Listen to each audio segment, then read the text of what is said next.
There was a season when I thought belonging required shrinking parts of myself. And, I didn't consciously think of it in that way at the time.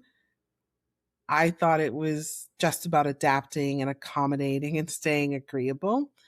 And there are different times for this. Sometimes it was, being the youngest person on a team and having thoughts and ideas and, not wanting to come across as a smart aleck or a know it all. And so I would shrink back and withhold things because, sometimes I would make a suggestion that my manager didn't make, but the clients liked. And I noticed the manager didn't like the fact that even though we were helping the clients, that I didn't channel the idea through them. And then I started channeling the ideas through them. And suddenly I was no longer in the meetings and realized and learned over time that they were representing my ideas as their ideas with no credit and really trying to sort of diminish me. I think another time was, I would say being in environments where there was microaggressions around women and people of color.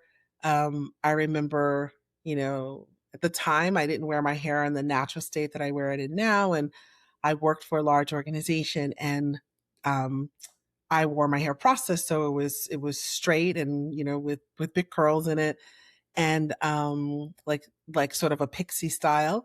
And I remember we had a young man who was interviewing for an entry level position. He was wicked smart, very charismatic. Like he was an African American guy. He was actually from the Caribbean. He had long dreads. They were neat. Like the way he wore them, they were, very presentable and neat and well cared for.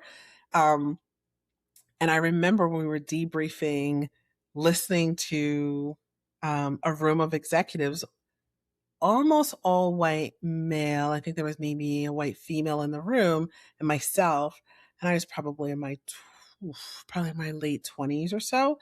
And just listening to like, oh, he was amazing. He's so articulate. He's super smart. He came from, a school of a preferred pedigree, like all of these things, super positive things. And the organization chose not to give him the job. And the reason they chose not to give him the job was because he had dreads. And it was, we can't take the risk and put him in front of clients. Clients may reject him. If clients reject him, we lose money. If we lose money, that's not an option.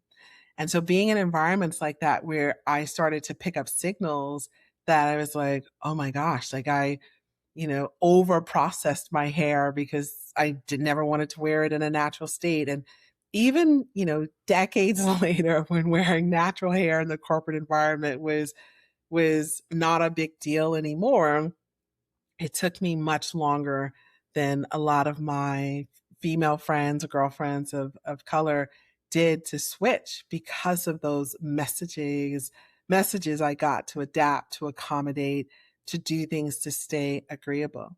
But when I look back, I can see how much effort I put into trying to be accepted rather than being authentic. And the awareness around that has changed very much how I move now. Obviously, I wear my hair naturally, but and I don't shrink back in knowing things. And in fact, I've said to I've said to bosses, I've said to direct reports where it's like I appreciate you're uncomfortable that I know something that you don't know why I know this when you feel like you should know it, but let's figure out how to get it to the client. Let's figure out how to get value out of it. But what I'm not going to do is I'm not going to pretend I don't have training that I have. I'm not going to pretend I know something I don't know.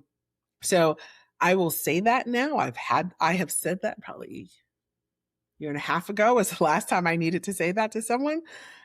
So that awareness of not shrinking back, of not accommodating and not adapting does change how I move. Because real belonging is about not being required to abandon self.